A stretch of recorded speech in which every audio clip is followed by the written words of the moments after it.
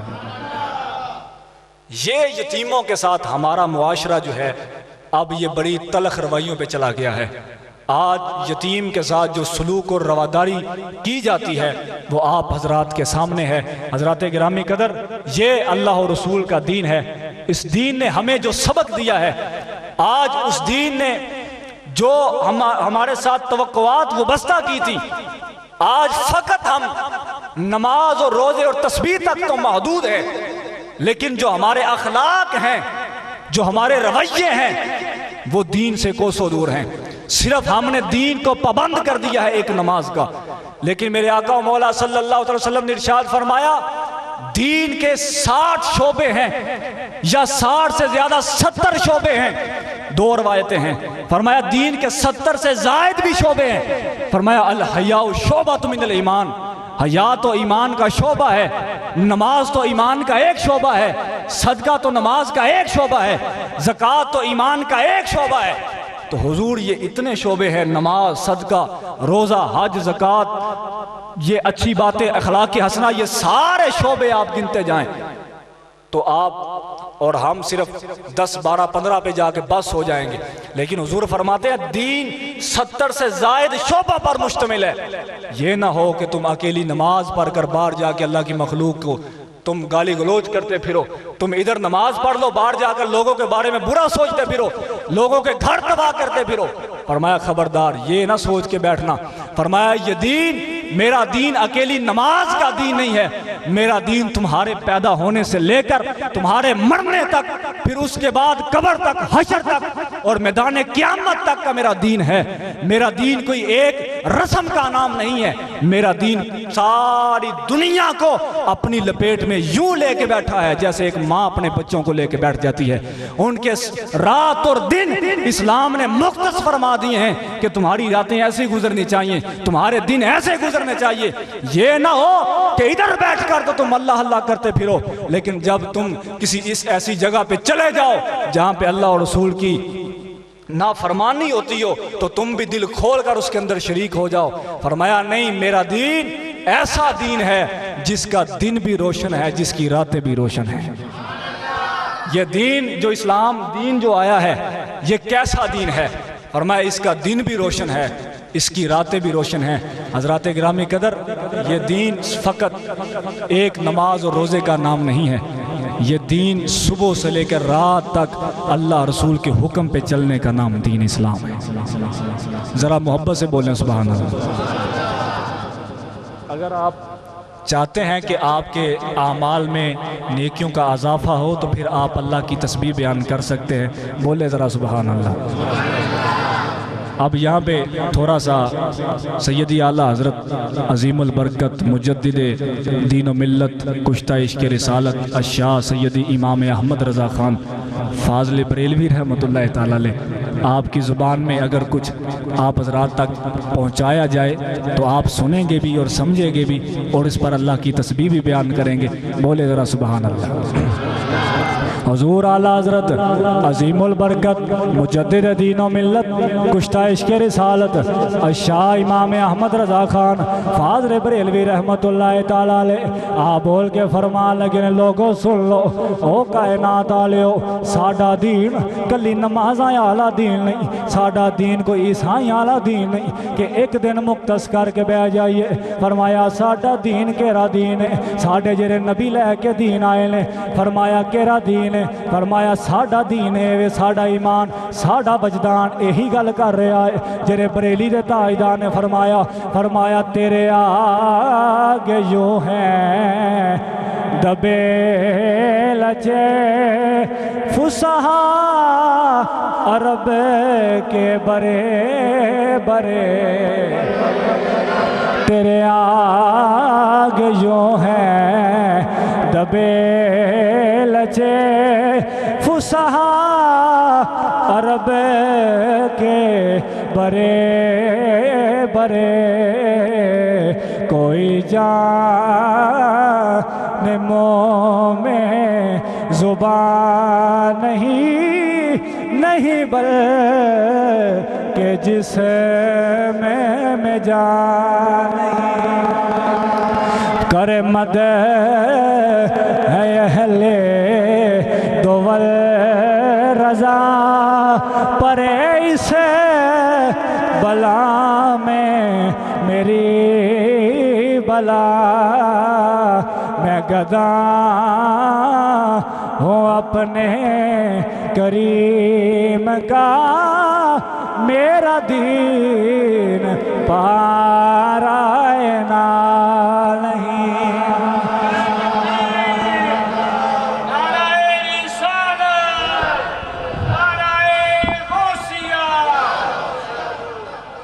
جے تانوں انج سمجھ نہیں آئی تے نصیر الدین نصیر شاہ صاحب آپ فرمانے لو مدینے کی تجلی سے لگائے ہوئے ہیں لو مدینے کی تجلی سارے ذرا محبت نہ بولو جیدی جیدی مدینے آلے نال تجلی لگی ہوئی ہے او ذرا بولے لو مدینے کی تجلی سے لگائے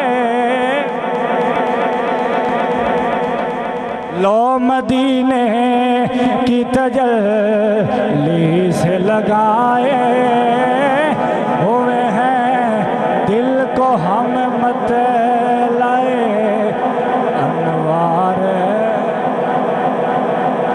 دل کو ہم مت لائے انوار بنائے ہوئے ہیں اور حاضر و ناظر نور و بشر و غیب کو چھوڑ اے نہ گل کر حضور نور ہیں کہ بشر ہیں اللہ حضرت فرمانے چھڑ ہوں تینوں کم دی گل میں دساں حاضر و ناظر نور و بشر و غیب کو چھوڑ شکر کر وہ تیرے عیبوں کو چھپائے ہم محبت آلے بیٹھے ہو شکر کر وہ تیرے عیبوں کو چھپائے ہوئے ہیں اور روکنا بوسائے در سے ہمیں دربان خود نہیں آئے مہمان بلائے ہوئے ہیں خود نہیں آئے مہمان بلائے ہوئے ہیں لو مدینے کی تجلی سے لگائے یہ تو شکر کر کہ حضور کی وجہ سے تیرے بھی عیب دبے ہوئے ہیں وگرنہ تجھے کس نے سینے سے لگانا تھا کون تھا جو تیرا حال پوچھنے آتا یہ تو حضور کا ہی کرم ہے کہ ہوا نہ ہوا ذکر میرا ان کی حضور میں وگرنہ خوشی میری طرف دیکھ کے مسکرائی کیوں حضرات گرامی قدر یہ اللہ اور رسول کا وہ دین ہے جو ہمیں ہر طرح سے رہنمائی دیتا ہے حضرت سیدنا عمر فاروق رضی اللہ تعالیٰ کے ساتھ ایک یہودی نے کہا کہ آپ کا جو دین ہے یہ ہماری سمجھ میں تو نہیں آتا کہ آپ روزے نماز نفل ہی پڑھتے رہتے ہیں بعد میں تو ہمیں کہیں پہ آپ کا دین نظر نہیں آتا جو ہمارا دین ہے وہ ہر چیز کی رہنمائی دیتا ہے تو تاجدار عدل جناب سیدنا فاروق اعظم رضی اللہ تعالیٰ عنہ آپ نے فرمایا کہ تو ہمارے دین کو جب جانتا ہی نہیں تو تجھے کیا پتا ہو کہ ہمارا دین کیا ہے میں پورے قرآن کی ایک ایک آیت کے بارے میں بتا سکتا ہوں کہ اللہ نے اس میں کیا کہا ہے کس لیے کہا ہے کس کو کہا ہے کہاں پہ کہا ہے یہ قرآن کون لے کر آیا ہے کس نے نازل کیا ہے کہاں سے آیا ہے اور کس کس جگہ پہ آیا ہے بات کر پوچھنا ہے تو میں عمر فاروق تیرے لیے حاضر تو وہ کہنے لگا کہ پھر وہ بندہ بدبختی ہے جو اتنے بڑے دین کو چھوڑ کر اس چھوٹے سے دین کو پکڑ لے جس کے اندر نہ ماں کا ادب ہے نہ باپ کا ادب ہے۔ تو جناب فاروق اعظم فرمانے لگے یہ ماں اور باپ کا ادب ہمیں بھی کہاں عطا تھا، ہمیں تو یہ مدینے والے نے عطا کیا ہے۔ حضرات گرامی قدر، یہ حضور اسلام کی تعلیمات ہیں، اور رمضان المبارک میں بالخصوص ان لوگوں کو دیکھیں جو لوگ آج مستحق ہیں۔ جناب امام ابو نعیم اصفہانی رحمۃ اللہ تعالیٰ علیہ، آپ حلیۃ الاولیاء طبقات الاصفیاء میں یہ روایت نقل کرتے ہیں، کہتے ہیں مدینہ المنورہ کے اندر کتنے 100 سے زائد گھرانے ایسے تھے جو غریب الغربا تھے، جن کے پاس کھانے کے لیے کچھ بھی نہیں ہوتا تھا، لیکن روزانہ نماز فجر سے پہلے جب وہ اپنے گھروں کے دروازے کھولتے تھے ان کے گھروں کے باہر کوئی اجنبی بندہ راشن رکھ کے چلا جاتا تھا۔ یہ معاملہ کوئی 1 2 3 4 5 دن سال 2 سال نہیں چلتا رہا، کئی سال گزر گئے، روزانہ کوئی بندہ راشن رکھ کے چلا جاتا ہے، کھانے پینے کا سامان رکھ کے چلا جاتا ہے۔ آج ہمارے ہاتھ جب تک ایک فوٹو بن کر انٹرنیٹ پہ نہ چلی جائے وہاں تک تو صدقے کا مزہ ہی نہیں آتا۔ جہاں تک کسی غریب بیٹی کے سر پہ ہاتھ رکھ کے پورے زمانے کو نہ بتایا جائے کہ میں نے ایک آٹے کی بوری سے دی ہے، تب تک تو ہمارا کوئی صدقہ ہی نہیں رہتا۔ جب تک ہم نے بڑا سا بورڈ نہیں لگوا دینا کہ میں نے اتنے لوگوں کی مدد کی ہے، ہمارا صدقہ ہی نہیں ہوتا۔ لیکن یہ صدقہ سن لیں کہ کون سا صدقہ اللہ کی بارگاہ میں افضل و اعلیٰ ہے، یہ کون سا یقرض اللہ قرضا حسنا کے زمرے میں آتا ہے۔ کئی سال گزر گئے، تقریباً 20 سال سے زائد عرصہ گزر گیا، اہل مدینہ کہتے کہ ہم اب فجر سے پہلے باہر کھڑے ہو جائیں گے، دیکھیں گے یہ کون رکھ کے جاتا ہے، تو وہ فجر کی اذانوں سے بھی پہلے کو رکھ کے چلا جاتا ہے۔ وہ تلاش کرتے رہتے کہ ہمیں کوئی ملے کہ یہ کون رکھ کے جاتا ہے، لیکن یہ راز تب کھلا جب مدینے کی سرزمین پر ایک جنازہ اٹھا۔ جب وہ جنازہ چلا گیا اگلے دن کوئی بھی نہیں آیا، تو پھر جب وہ جنازہ اٹھا تو پھر لوگوں کو پتا چلا کہ یتیم تو آج ہم ہوئے ہیں، ہم پہلے یتیم نہیں تھے، یتیم آج ہیں۔ وہ جنازہ کس کا تھا؟ وہ جنازہ سید الشہداء امام حسین رضی اللہ تعالیٰ کے لخت جگر جناب سید السجاد امام علی بن حسین امام زین العابدین کا جنازہ تھا۔ جب آپ اس دنیا سے گئے تو آپ کو غسل دینے والا روایت کرتا ہے، کہتا ہے خدا کی قسم میں حیران ہو گیا کہ سید الساجدین جناب امام زین العابدین رضی اللہ تعالیٰ عنہ جو ایک رات میں 1000 نفل پڑھتے ہیں، آپ کی کندھوں پر بوریوں کے نشان تھے۔ میں نے جب غسل دینے کے لیے میں آگے بڑھا، میں نے کہا کہ امام صاحب کی تو پیشانی پہ داغ سجدہ ہے، لیکن یہ پیچھے سجدے کے نشان کون سے ہیں، یہ بوریوں کے نشان کیوں ہیں؟ تو ان کے غلام نے کہا کہ یہ راز تھا، انہوں نے میرے ساتھ وعدہ کیا تھا کہ میرے مرنے تک یہ راز نہیں کھولنا، اب یہ دنیا سے جا رہے ہیں۔ میں اس لیے تجھے بتاتا ہوں کہ 20 سال یہ شہزادہ امام علی مقام اپنے کندھوں پہ بوریاں اٹھا کر ان مدینے والے غریبوں کے دروازوں پہ رکھتا تھا، اور میں نے کہا حضور میں غلام ہوں، آپ مجھے حکم کریں میں اٹھاتا ہوں۔ فرمایا بیٹے اگر قیامت کے دن میرے گناہوں کا بوجھ اٹھا سکتا تو پھر تو اٹھا لے، میں نہیں اٹھاتا۔ کہنے لگے نانا، امام سید الساجدین اپنی داڑھی پکڑ کے روتے رہتے۔ سیدی دات علی حجویری نقل کرتے ہیں کشف المجوب میں، کہتے ہیں میرے جد امجد جناب سید الشہداء کے نواسہ، جناب سید الشہداء کے شہزادے جناب امام زین العابدین اپنی داڑھی پکڑ کے روتے۔ یہ سید الساجدین ان کا لقب ہے، یعنی کہ عبادت گزاروں کے چراغ، جہاں سے نمازوں والوں کو روشنی ملتی ہے، جہاں پہ کائنات علم سیکھتی ہے، عمل سیکھتی ہے، صدقہ خیرات کے آداب سیکھتی ہے۔ امام زین العابدین روتے رہتے۔ ایک دن غلام کہنے لگا حضور آپ اتنے بڑے سادات ہیں، امام حسین کے آپ بیٹے ہیں، انما یرید اللہ لیذھب عنکم الرجس، یہ آپ کے بارے میں نازل ہوئی ہے، یہ اللہ کا آپ کے ساتھ جنت کا وعدہ ہے، وعد اللہ الحسنہ کا وعدہ تو آپ کے ساتھ ہے، آپ حضور کے شہزادے ہیں، لیکن اتنا کیوں روتے ہیں؟ فرمایا اب یہ ہمارے لیے مشعل راہ ہے، یہ سن لے فرمان۔ آپ نے فرمایا کہ میرے بھائی میں پریشان اس بات پہ ہوتا ہوں، کل قیامت کو لوگ صدقہ خیرات نمازیں لے کر اب میرے آقا کی بارگاہ میں آئیں گے اور حضور کی امت اس بات پہ فخر کرتی ہوگی کہ میرے پاس اتنی نمازیں ہیں، میں بھی حضور کا امتی ہوں۔ تو جناب امام زین العابدین کہتے ہیں مجھے حضور نے پوچھ لیا کہ میرے بیٹے تو بتا تو میرے لیے کیا لے کے آیا ہے؟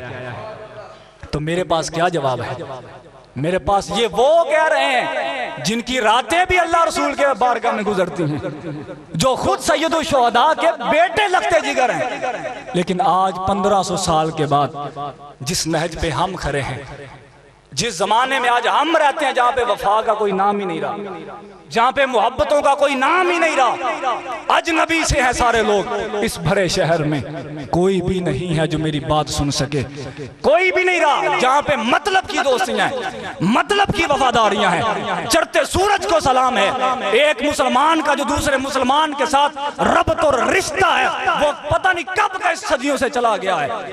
آج لوگ فقط نام کے مسلمان ہیں، ایک مسلمان دوسرے مسلمان کا ہی گلا کاٹ رہا ہے، ایک مسلمان دوسرے مسلمان کا ہی بیڑا غرق کر رہا ہے، ایک مسلمان دوسرے مسلمان کی کردار کشی کر رہا ہے۔ جس معاشرے میں ہم رہتے ہیں، آج میں صرف آخری بات آپ کے سامنے رکھ کے اجازت چاہتا ہوں، آؤ میں تمہیں اس معاشرے کی ایک بات سنا دوں جس معاشرے نے امام الانبیاء کا دیدار کیا تھا، جس معاشرے نے حضور کی بارگاہ میں بیٹھ کر ادب سیکھے۔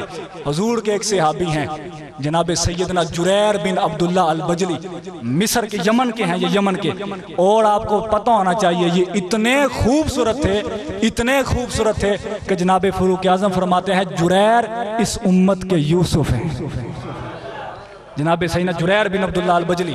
اور یہ تذکرہ بڑے بڑے محدثین نے اپنی اپنی کتابوں میں نقل کیا ہے، یہ میں اس الغابہ سے آپ حضرات کے سامنے رکھ رہا ہوں۔ امام ابو الحسن جزری الاسیر رحمۃ اللہ علیہ نے اس روایت کو نقل کیا، جب حضور اسلام کا ظاہری وصال ہو گیا، آپ سب نے بھی انہی نبی کا کلمہ پڑھا ہے، اب آپ اپنے کلمے کو آگے رکھیں، میں بھی اپنے کلمے کو آگے رکھتا ہوں، اور ان لوگوں کے کلمے کو دیکھ لیں جن کا ہم نام لیتے ہیں۔ جناب جریر حضور اسلام کے وصال مبارک کے بعد آپ ملک یمن چلے گئے واپس، بیٹھے ہوئے تھے، مال و متاع بہت تھا، بڑے امیر تھے اور قبیلے کے سردار تھے۔ جب آپ یمن سے چلے میرے حضور مدینے میں بیٹھے ہوئے تھے، حضور نے فرمایا صحابہ تمہارے پاس ایک امیر ترین شخص آ رہا ہے، اس کا نام جریر ہے، اس کے والد کا نام عبداللہ ہے اور وہ یمن کے قبیلے کا سردار ہے، جب وہ تمہارے پاس آئے گا میں بھی اٹھ کر اس کا استقبال کروں گا، تم نے بھی اس کا استقبال کرنا ہے۔ ابھی وہ یمن سے چلے ہیں اسلام قبول کرنے کے لیے، جب وہ حضور کی بارگاہ میں پہنچے تو سید عالم صلی اللہ علیہ وسلم نے اٹھ کر ان کا استقبال کیا اور اپنی مزمل والی چادر بچھا دی۔ حضور نے فرمایا جریر اس کے اوپر بیٹھو، تو جناب جریر بیٹھے، کہنے لگے حضور بس مجھے آپ کلمہ پڑھا دیں۔ فرمایا کیا بات ہے، تم کوئی نشانی تو مانگو، کوئی نبوت کی، کوئی رسالت کا، کوئی معجزہ طلب کرو۔ کہنے لگے میں نے حضور سب سے بڑا معجزہ آپ کا یہ دیکھ لیا ہے کہ آپ امام الانبیاء ہو کر بھی غریبوں سے اتنی محبت فرماتے ہیں، آپ تاجدار رسالت و نبوت ہو کر بھی ہم جیسوں کے ساتھ اتنی محبت فرماتے ہیں۔ حضور سید عالم صلی اللہ علیہ وسلم نے ان کو رخصت کیا اور حضور نے ان کو بیعت لی۔ اب یہ لفظ سن لیں، حضور نے ان کو بیعت کیا اپنے ہاتھ پر، جو آج ہمارے سلاسل چلتے آ رہے ہیں وہ اسی کی شاخ ہے۔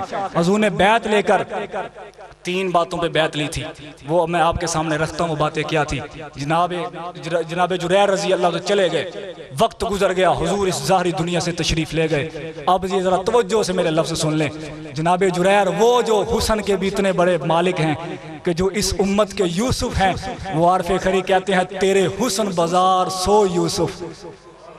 یہ بزرگ لوگ ان کو تو سمجھ آنی چاہیے ان لفظوں، ہم یوسف علیہ السلام کی عظمتوں کو سلام پیش کرتے ہیں، وہ اللہ کے نبی ہیں، لیکن میرے حضور کے دربار پہ بڑے کتنے یوسف کھڑے رہتے ہیں۔ میاں صاحب کہتے ہیں تیرے حسن بازار سو یوسف تے وکدے ہون پکاندے تے ذوالقرنین سلیمان جیسے خدمتگار کہاندے تے فرمایا موسیٰ خضر نقیب اونا دے۔ موسا خضر نقیب اونا دے تے اگے پجن راہی.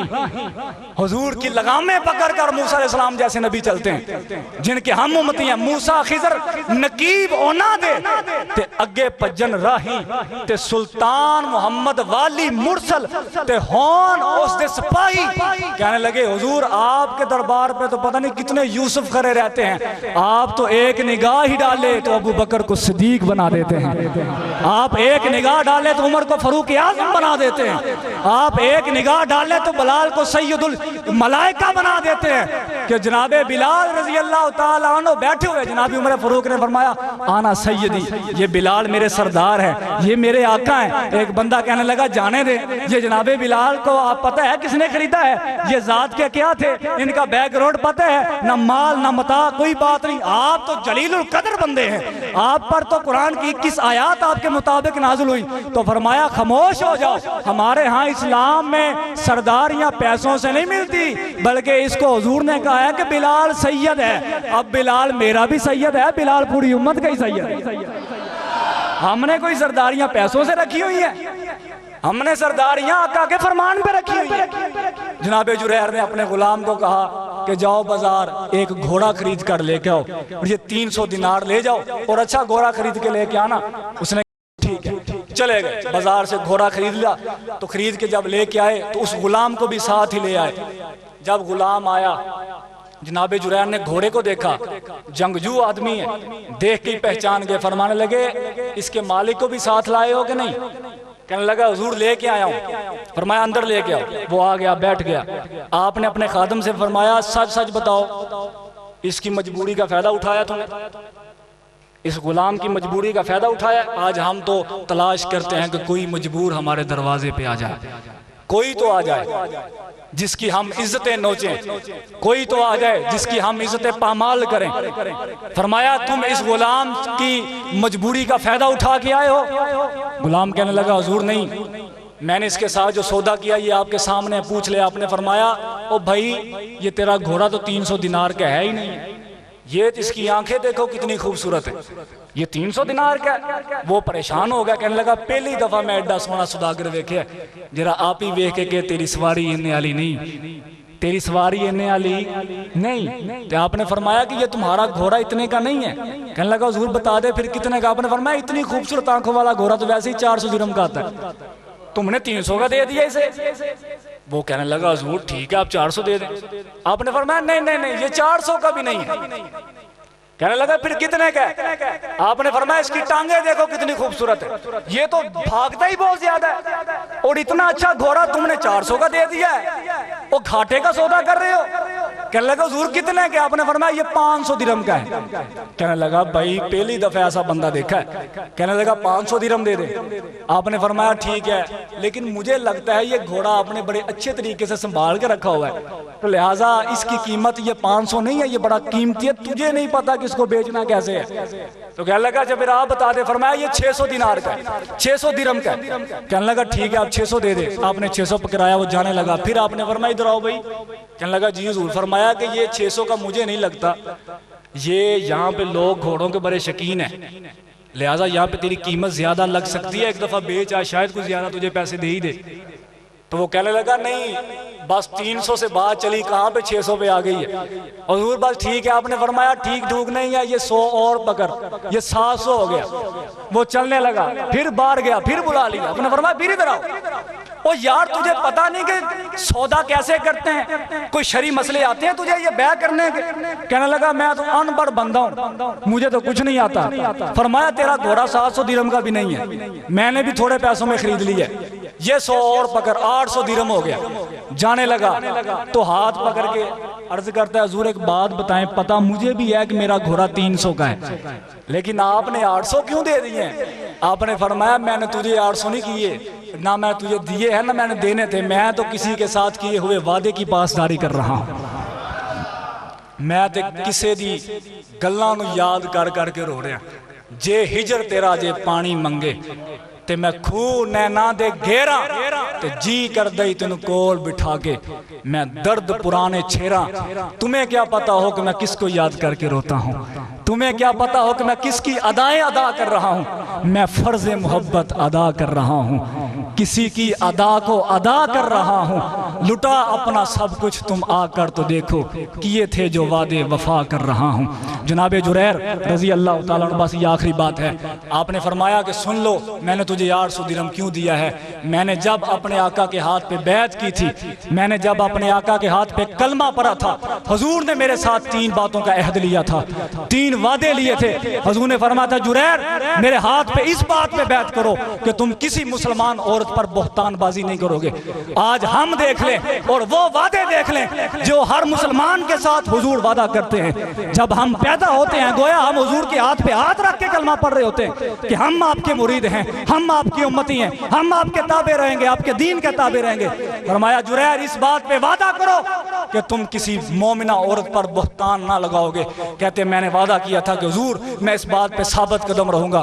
پھر حضور نے فرمایا کیا جریر اللہ کے حکم کی پاسداری کرتے رہنا، نماز ادا کرتے رہنا، جو اللہ نے تمہارے اوپر عبادات فرض کی ہیں اس کو ادا کرتے رہنا۔ حضور ٹھیک ہے میں اس کی بھی پاسداری کروں گا۔ فرمایا یاد رکھ اور سن اور حفظ کر لیجئے میری بات، اب یہ جو تیسرا وعدہ میں نے وفا کیا ہے۔ میرے حضور نے فرمایا تھا جریر میرے ساتھ وعدہ کرو کہ تم کبھی اپنے کسی مسلمان بھائی کی مجبوری کا فائدہ نہیں اٹھاؤ گے۔ میں نے اس بات پہ حضور کے ساتھ عہد کیا تھا کہ حضور میں کبھی کسی مسلمان کی مجبوری کا فائدہ نہیں اٹھاؤں گا۔ مجھے لگا تھا کہ تو مجبور ہو کر گھوڑا بیچنے آیا ہے۔ اس نے بھی کہا جی حضور پہلا آدمی آپ ہیں جس نے یہ محسوس کیا ہے کہ میں مجبور ہوں، وگرنہ لوگ تو مجبوریوں کا فائدہ اٹھاتے ہیں۔ فرمایا ہم وہ نہیں ہیں، ہم جن کی بارگاہ میں بیٹھ کر سیکھتے رہے ہیں انہوں نے ہمیں غریبوں کے ساتھ محبت کرنی سکھائی ہے، مجبوریوں سے فائدہ اٹھانا نہیں سکھایا۔ حضرات گرامی قدر رمضان المبارک ان محبتوں کا نام ہے۔ آپ بھی ان لوگوں کو تلاش کریں جو لوگ آج مجبور ہیں، جو وہاں تک رسائی حاصل نہیں کر سکتے۔ یہ آپ کا فرض بنتا ہے